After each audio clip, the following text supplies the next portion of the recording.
जय वाल्मीकि जय भीम। साथियों, आज मैं लेकर आया हूँ इस दुनिया के सबसे बड़े महामानव बाबा साहब अम्बेडकर की जीवनी, जिन्होंने दुनिया का सबसे बड़ा संविधान लिखा। बाबा साहेब अम्बेडकर का जन्म 14 अप्रैल 1891 को ब्रिटिश भारत के मध्य भारत प्रांत में स्थित महू नगर सैन्य छावनी में हुआ था। वह रामजी, मालोजी, सकपाल और बीमाभाई की 14वीं व अंतिम संतान थे। वे हिंदू महार जाति से संबंध रखते थे, जो अछूत कही जाती थी। बाबा साहेब के पिताजी रामजी सकपाल भारतीय सेना की महू छावनी में सेवारत थे। पढ़ाई में होशियार होने के बावजूद बाबा साहेब को छुआछूत के कारण अनेक प्रकार की कठिनाइयों का सामना करना पड़ता था। 7 नवंबर 1900 को जब Ramji Sakpal government high school में अपने बेटे भीमराव का नाम विभा रामजी अम्बेडकर दर्ज कराया। उनके बचपन का नाम विभा था। अम्बेडकर का मूल उपनाम सकपाल की बजाय आवंडवेकर लिखवाया था, जो कि उनके आवंडवे गांव से संबंधित था। बाद में ब्राह्मण शिक्षक कृष्णा केशव अम्बेडकर जी, जो उनके विशेष स्नेह रखते थे, ने उनके नाम से आवंडवेकर हटाकर अपना सरल अम्बेडकर उपनाम जोड़ दिया। तब से आज तक वे अम्बेडकर नाम से जाने जाते हैं। स्कूल जीवन काल में वे जातिवाद के शिकार हुए। उन्हें क्लास के बाहर बैठकर पढ़ने को मजबूर होना पड़ा। प्यास लगने पर मटके को हाथ न लगाने की वजह से अपनी प्यास बुझाने के लिए दूसरों पर आश्रित रहना पड़ता था। अप्रैल 2006 में जब भीमराव लगभग 15 वर्ष की आयु के थे, तो 9 साल की लड़की रमाबाई से उनकी शादी कराई गई थी। जब 7 नवंबर 1900 को अंग्रेजी की पहली कक्षा में प्रवेश लिया, इसी दिन से उनके शैक्षणिक जीवन का आरंभ हुआ था। इसलिए 7 नवंबर को महाराष्ट्र में विद्यार्थी दिवस के रूप में मनाया जाता है। वे अंग्रेजी 4वीं कक्षा की परीक्षा उत्तीर्ण हुए। तब अछूतों के लिए यह एक असामान्य बात थी। इसलिए भीमराव की इस सफलता को अछूतों के लिए सार्वजनिक समारोह के रूप में मनाया गया। 1907 में उन्होंने अपनी मैट्रिक परीक्षा उत्तीर्ण की और अगले वर्ष उन्होंने एल्फिंस्टन कॉलेज में प्रवेश किया, जो कि बॉम्बे विश्वविद्यालय से संबंधित था। इस स्तर पर शिक्षा प्राप्त करने वाले अपने समुदाय से वे पहले व्यक्ति थे। 1912 तक उन्होंने बॉम्बे विश्वविद्यालय से अर्थशास्त्र और राजनीति विज्ञान में कला स्नातक BA की डिग्री प्राप्त की।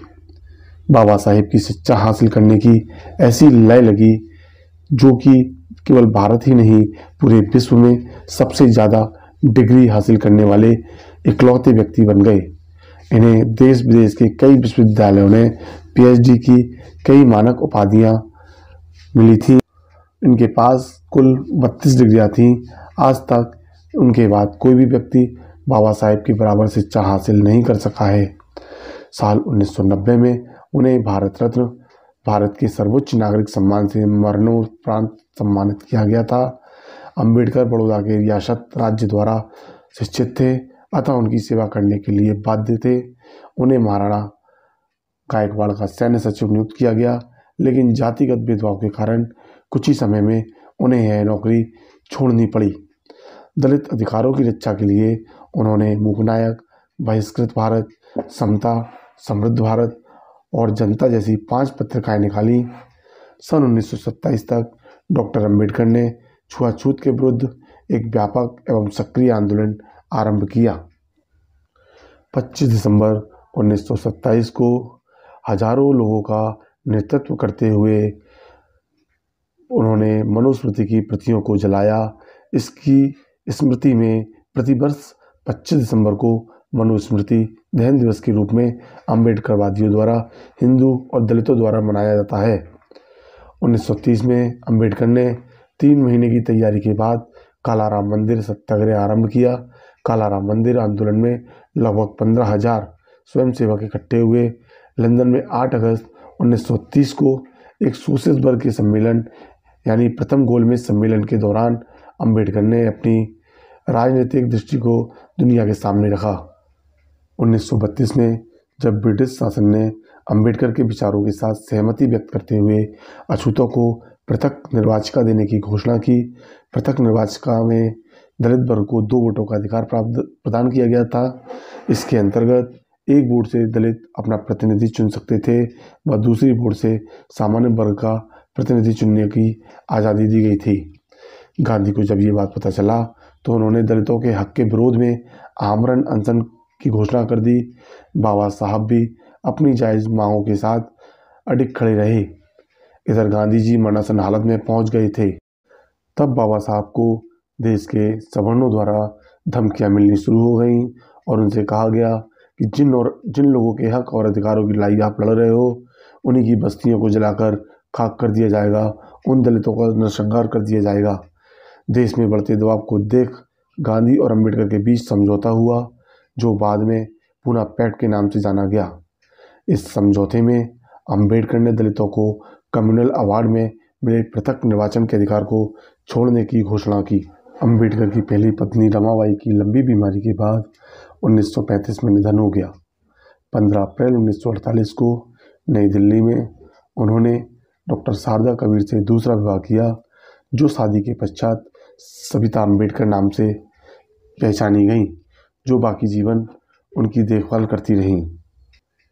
गांधी व कांग्रेस की कटी आलोचना के बावजूद अंबेडकर की प्रतिष्ठा एक अद्वितीय विद्वान विधिवेत्ता की थी, जिसके कारण जब 15 अगस्त 1947 को भारत को स्वतंत्रता मिलने के बाद कांग्रेस के नेतृत्व वाली नई सरकार अस्तित्व में आई, तो उसने अंबेडकर को देश के पहले कानून एवं न्याय मंत्री के रूप में सेवा करने के लिए आमंत्रित किया, जिसे उन्होंने स्वीकार कर लिया। 29 अगस्त 1947 को अंबेडकर को स्वतंत्र भारत के नए संविधान की रचना के लिए बनी संविधान की मसौदा समिति के अध्यक्ष पद पर नियुक्त किया गया। भारत का संविधान भारत का सर्वोच्च विधान है, जो संविधान सभा द्वारा 26 नवंबर 1949 को पारित हुआ तथा 26 जनवरी 1950 से प्रभावी हुआ। यह दिन 26 नवंबर भारत के संविधान दिवस के रूप में घोषित किया गया है, जबकि 26 जनवरी का दिन भारत के गणतंत्र दिवस के रूप में मनाया जाता है। हिंदू धर्म में व्याप्त जातिवादी कुरीतियों के कारण बाबा साहेब ने 14 अक्टूबर 1956 को नागपुर शहर में 5 लाख समर्थकों के साथ बौद्ध धर्म अपना लिया।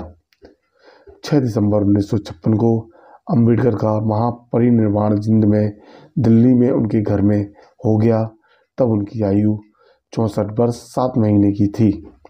दिल्ली से विशेष विमान द्वारा उनका पार्थिव शरीर मुंबई से उनके घर राजगृह में लाया गया। 7 दिसंबर को मुंबई में दादर चौपाटी समुद्र तट पर बौद्ध शैली से उनका अंतिम संस्कार किया गया और इस तरह दुनिया का एकमात्र महामानव पंचतंत्र में विलीन हो गया।